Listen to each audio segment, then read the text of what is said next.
Halo semua, kami dari kelompok 2 akan mempresentasikan tentang perkembangan musik pada 8 zaman, yaitu yang pertama Renaissance dan Romantik, yang kedua zaman abad pertengahan dan zaman klasik, kontemporer dan peralihan, dan juga zaman musik barok serta modern. Sebelum masuk ke materi, izinkan kami memperkenalkan diri. Saya Sahada Mega Pratama, absen 30. saya Alfian Kejaga Sabtra absen 2, saya Rafi Abdul Malik absen 24, Saya Siti Nurfadilah, absen 32. Saya Mutia Kafiani, absen 25. Saya Sherina Fianti Karisma, absen 31. kami berenam akan menemani Anda untuk menyaksikan materi yang kami bahas. Yuk simak videonya. Musik abad pertengahan. Musik abad pertengahan terdiri dari lagu, arya instrumental, dan musik liturgi dari sekitar 700 Masehi sampai 1400. Musik abad pertengahan adalah sebuah era musik barat yang meliputi musik liturgi yang dipakai untuk gereja dan musik sekuler, juga musik non-religius. 1. Sistem tangga nada modal, 2 monofon, 3 melis tamis, 4 silabis, 5 cantrus firmus atau melodi tetap. Yang keenam, teknik isotritme. Ciri musik abad pertengahan yaitu peranan paduan suara yang menyanyikan lebih dari satu suara semakin berkembang. Ditemukannya notasi dan pencatatan nada. Berkembangnya nyanyian keagamaan. Tokoh-tokoh musik pada zaman abad pertengahan antara lain 1. Guido di Arezzo.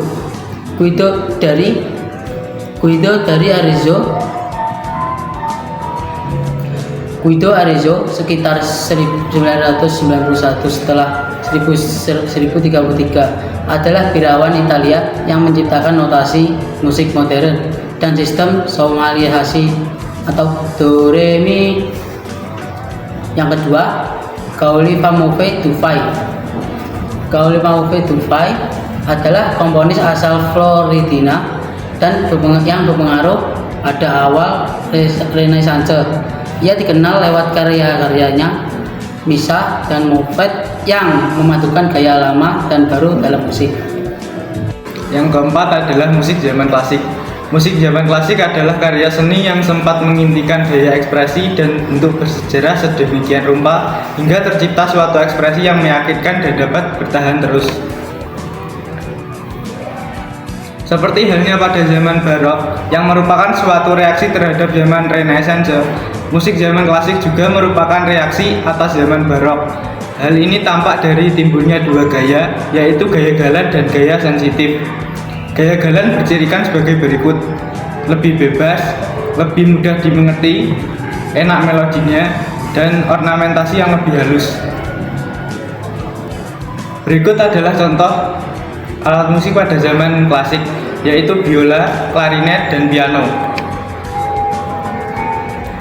Tokoh-tokoh musik pada zaman klasik seperti Franz Joseph Haydn adalah seorang komposer Australia dari periode klasik. Dia berperan penting dalam pengembangan musik kamar seperti trio piano. Wolfgang Amadeus Mozart adalah seorang komposer yang produktif dan berpengaruh pada era klasik. Dia adalah salah satu komposer klasik yang paling populer. Musik zaman romantik. Musik zaman romantik berlangsung sekitar tahun 1810 hingga 1900 dan merupakan kelanjutan dari era klasik pada masa ini. Musik berkembang menjadi sarana untuk mengekspresikan perasaan yang mendalam, imajinasi, dan kebebasan artistik.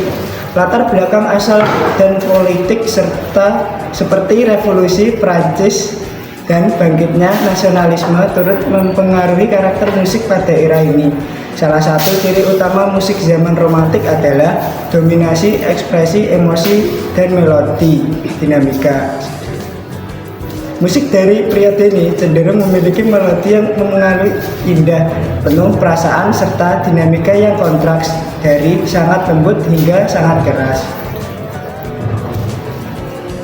Tokoh-tokoh musik pada zaman romantik. Frédéric Chopin. Frédéric Chopin adalah seorang komponis dan pianis terkenal asal Polandia yang lahir pada 1 Maret 1810 di Zilwazawa, Pola, dan meninggal pada 17 Oktober 1849 di Prancis. Franz Liszt. Franz Liszt adalah seorang komponis, pianis, dan konduktor asal Hungaria yang lahir pada 22 Oktober 1811 dan meninggal pada 31 Juni 1886. Zaman barok. Istilah barok berasal dari bahasa Itali, yaitu barocco yang artinya eksentris atau aneh. Musik zaman barok dianggap mewakili zaman yang sangat rumit dalam berbagai hal, mulai melodinya, bentuk-bentuk musiknya, dan warna musiknya. Musik yang juga diambil dari tradisi tari-tarian yang menjadi seni rakyat. Istilah barok sendiri sebenarnya muncul dalam buku Encyclopedia karya Denis Diderot pada tahun 1750. Ciri-ciri dari musik barok antara lain: 1. Media penyajian. Alat-alat musik yang digunakan dalam orkestra atau pentaseni adalah violin, viola, trompet, flute, dan hukum. Kedua, yaitu melodi. Melodi zaman ini selalu mengalir dan cenderung lebih lincah. Ketiga, banyak menggunakan ornamen. Menggunakan ornamen di luar kor iringan. Yang keempat, ada dinamik forte dan piano. Yang kelima, harmoni dua nada atau lebih berbunyi bergantian. Tokoh musik pada zaman barok yaitu 1. Johann Sebastian Bach. Bach lahir dalam salah satu keluarga musik besar, seorang jenius alami di keyboard. Ia menguasai organ dan piano dan hanya komposer brilian. Yang kedua yaitu Antonio Vivaldi. Ia menulis lebih dari 500 konser dan diyakini telah menemukan bentuk ritornello di mana sebuah tema kembali ke seluruh bagian. Dikenal sebagai pemain biola virtuoso dan komposer produktif, Vivaldi sering memegang gelar maestro de concert yang yaitu direktur musik instrumental di Ospedale delle Pistoie. Yang keenam, ada musik zaman modern. Musik zaman modern dimulai sekitar tahun 1900 dan berlangsung hingga sekarang. Periode ini ditandai dengan kebebasan berekspresi dan keberagaman gaya musik yang belum pernah terjadi sebelumnya. Salah satu ciri utama dari musik zaman modern adalah keberaniannya dalam mengeksplorasi suara. Banyak aliran atau gaya baru bermunculan, seperti impresionisme, ekspresionisme, neoklasik, atonalisme, serialisme, dan minimalisme. Beberapa ada tokoh musik pada zaman modern. Yang pertama yaitu Claude Debussy. Claude Debussy adalah seorang komponis asal Perancis yang lahir pada 22 Agustus 1862 dan meninggal pada 25 Maret 1918. Ia dikenal sebagai pelopor aliran impresionisme dalam musik. Yang kedua ada Arnold Schoenberg. Arnold Schoenberg adalah seorang komponis asal Australia yang lahir pada 13 September 1874 dan meninggal pada 13 Juli 1951. Ia dikenal sebagai pencetus musik atonal dan penggagas teknik dodekafoni atau 12 nada yang mengubah arah musik abad ke-20. Musik zaman peralihan. Musik zaman peralihan modern yang berlangsung sekitar 1880 hingga 1920 ditandai dengan munculnya aliran musik impresionis, ekspresionisme, dan eksperimental. Aliran-aliran ini menekankan kesan kuat pada pendengar, seringkali dengan menggunakan nada-nada yang tidak teratur dan eksplorasi bentuk-bentuk ansambel yang tidak lazim, seperti yang dilakukan oleh Claude Alice Debussy. Ciri-ciri musik zaman peralihan. Yang pertama, semangat nasionalisme. Yang kedua, penggunaan nada non-diatonis. Yang ketiga, bentuk ansambel kecil. Keempat, aliran impresionisme. Yang kelima, aliran ekspresionisme. Yang keenam, eksperimental. Tokoh musik pada zaman peralihan. Claude Debussy, komponis Perancis. Dia kadang-kadang dipandang sebagai komposer impresionis pertama, meskipun ia dengan penuh semangat menolak istilah tersebut. Ia adalah salah satu komposer paling berpengaruh di akhir abad 19 dan awal abad ke-20. Zaman Renaissance. Musik zaman Renaissance sekitar tahun 1400 sampai 1600 adalah salah satu periode penting dalam sejarah musik barat. Pada masa ini, musik berkembang besar dalam hal kompleksitas, ekspresi, dan teknik komposisi. Ciri-ciri musik zaman Renaissance: 1. Bersifat polifoni, banyak suara berjalan bersamaan. Kedua, didominasi oleh musik vokal terutama untuk gereja.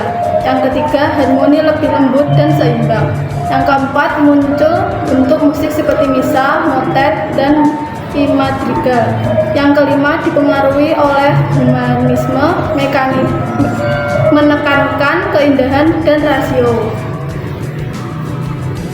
Tokoh-tokoh musik pada zaman Renaissance. 1. Josquin des Prez. Josquin Lebitet des Prez sekitar tahun 1450 sampai 1455. 27 Agustus 1521 adalah seorang komposer musik Renaissance yang digambarkan sebagai orang Prancis atau Franco-Flemish. Dianggap sebagai salah satu komposer terhebat di Renaissance. Yang kedua, William Pitt. William Pitt lincah 1543, Standon Massey 1623 adalah seorang komponis zaman Renaissance berkebangsaan Inggris. Ia telah banyak membuat karya-karya musik, terutama musik polifoni untuk paduan suara dengan gubahan terkenalnya Clavecembalo. Itulah ke-8 perkembangan musik dari zaman ke zaman, dari zaman abad pertengahan hingga zaman kontemporer. Terima kasih sudah menonton video kami. Jika ada salah kata, kami minta maaf sebesar-besarnya. Sekian, terima kasih.